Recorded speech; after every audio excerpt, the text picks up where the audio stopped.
महर्षि अगस्त्य महर्षि अगस्त्य मित्रा वरुण के तेज से घड़े से उत्पन्न हुए थे। इन्होंने अनेक बार नष्ट होते हुए विश्व को बचाया है। एक बार कालकेय नामक दैत्यों ने संपूर्ण विश्व को नष्ट करने का भयानक विचार किया। उन्होंने सोचा कि विश्व की रक्षा तपस्या से होती है, अतः तपस्या को ही नष्ट कर दिया जाए। उन्होंने अपने बचाव के लिए समुद्र के भीतर डेरा डाला।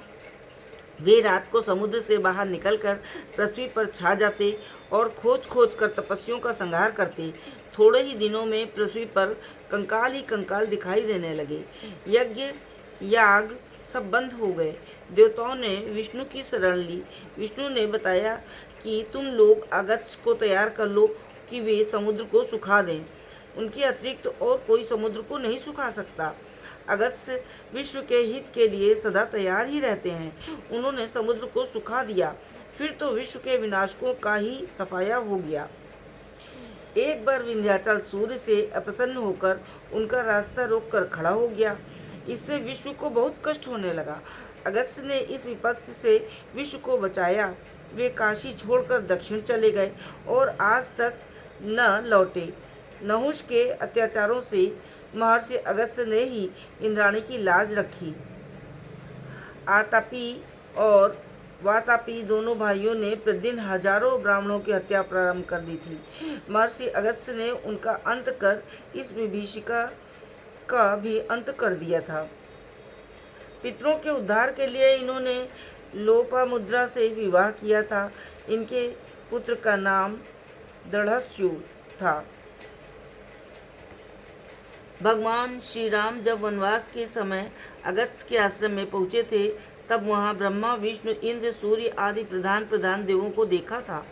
महर्षि अगस्त्य ने भगवान श्री राम को सोने का तथा हीरों से जड़ित धनुष, अमोघ बाण, अक्षय तूणीर तथा तलवार दिए थे। ये रणकांड से लिया गया है। इस तरह महर्षि अगस्त्य की शक्ति संपन्नता की अनेक कथाएं हैं।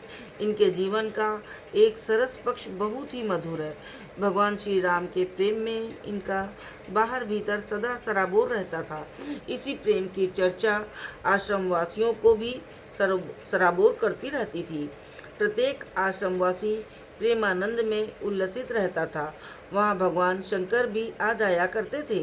जब सौंदर्य सिंधु श्री राम महर्षि अगस्त्य के आश्रम में इनके दर्शनार्थ आए, तब मानो आनंद सागर में उल्लास ही उल्लास उमड़ पड़ा। सब टकटकी लगाकर श्री राम को देखने लगे, मानो चकोरों का समुदाय चंद्रमा को देख रहा हो। अगस्त्य जी को कहना पड़ा, भगवान, मैं आपको अखंड अनंत ब्रह्म जानता हूँ, तो भी मैं इस सगुण रूप पर ही लौट लौट कर आता हूँ और आता रहूँ। चरित्र से शिक्षा। महर्षि अगस्त्य ने अपने चरित्र से शिक्षा दी है कि उपकार आदि सब कार्य करो, साथ ही भगवान से प्रेम करना न भूलो, क्योंकि प्रेम का खेल खेलने के लिए ही सृष्टि का आयोजन होता है। इसका और कोई प्रयोजन नहीं है। महर्षि अगस्त्य ने भगवान श्री राम से याचना की थी कि दया में मैं ये वर चाहता हूँ कि आप श्री सीता और लक्ष्मण के साथ मेरे हृदय में सदा निवास करें। और ये वर मांगऊँ कृपा निकेता, बसऊँ हृदय श्री अनुज समेता। इनकी कुछ शिक्षाएं हैं। मनुष्य को चाहिए कि भगवान की आराधना छोड़कर और किसी लोक की कामना ना करे, क्योंकि प्रभु की आराधना से सभी लोग स्वयं सुलभ हो जाते हैं। महर्षि अगस्त्य ने भगवान श्री राम से अपना एक अनुभव सुनाया था। इससे स्पष्ट हो जाता है कि परलोक में भोजन पाने के लिए दान देना अत्यंत आवश्यक है। यदि दान न दिया जाए तो कठोर तपस्या के बाद भी भोजन नहीं मिल सकता। ब्रह्मलोक भले मिल जाए, इसीलिए श्रुति ने कहा है, चाहे लोक लज्जा से ही सही, जैसे बने दान अवश्य करना चाहिए। महर्षि ने कहा था, मैं एक घनघोर वन में पहुंच गया था। वहाँ लंबी चौड़ी झील थी। उसके तट पर एक सुनसान जीर्ण आश्रम था। आश्रम के पास ही झील थी। उसमें खूब हृष्ट पुष्ट ताजा शव पड़ा हुआ था। मैं सोचने लगा कि ये किसका शव पड़ा है। इतने में वहां आकाश मार्ग से चमकता हुआ एक विमान उतरा। उस पर एक दिव्य पुरुष बैठा था। वो विमान से उतरा और स्नान करके उसी शव को खाने लगा। उसे भर पेट खाया और उससे तृप्ति का अनुभव करने लगा। मुझे महान आश्चर्य हो रहा था। तब मैंने पूछा, देखने में जो तो तुम देवता मालूम पड़ते हो, फिर इतना घृणित भोजन क्यों करते हो? वो हाथ जोड़कर बोला, ब्राह्मण देवता, भले मैं विदर्भ का राजा था पहले मैं विदर्भ का राजा था। वैराग्य हो जाने पर जीवन भर तपस्या के लिए निश्चय कर लिया। तब इस निर्जन वन में आया और 80,000 वर्षों तक तप भी किया। मरने पर तपस्या के प्रभाव से सबसे ऊंचा लोक ब्रह्मलोक भी प्राप्त हुआ। वहाँ सब सुविधाएं मिली, किंतु भोजन न मिला। मारे भूख के मैं तिलमिला उठा। तब ब्रह्मदेव ने बताया कि पृथ्वी लोक में दान किए बिना ऊपर के लोकों में भोजन नहीं मिलता है। तुमने कभी किसी को खिलाया नहीं, अपितु स्वयं खाया। अतः अब तुम्हारा भोजन तुम्हारा जीव रहित शरीर ही है।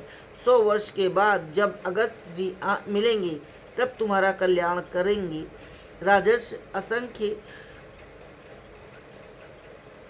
राजर्षि अगस्त्य ऋषि का प्रभाव अतर्क्य है।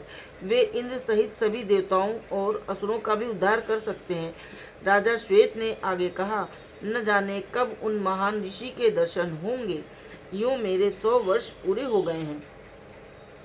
उसकी करुण कहानी सुनकर अगस्त्य जी उसे अपना परिचय दिया और पूछा, बताओ मैं तुम्हारा कौन सा उपकार करूं? उसने मुझे एक दिव्य आभूषण दिया और कहा कि आप इसे स्वीकार न करेंगे तो मेरा उद्धार संभव नहीं है। उसके उद्धार की दृष्टि से मैंने वो आभूषण ले लिया। ज्यों ही आभूषण मेरे हाथ में आया त्यों ही वो हृष्ट पुष्ट अक्षय शव वहाँ से अदृश्य हो गया। राजा श्वेत प्रसन्न मन से ब्रह्मलोक चला गया। इसके बाद महर्षि अगस्त्य ने वो आभूषण भगवान श्री राम को भेंट कर दिया था। जय जय श्री राम।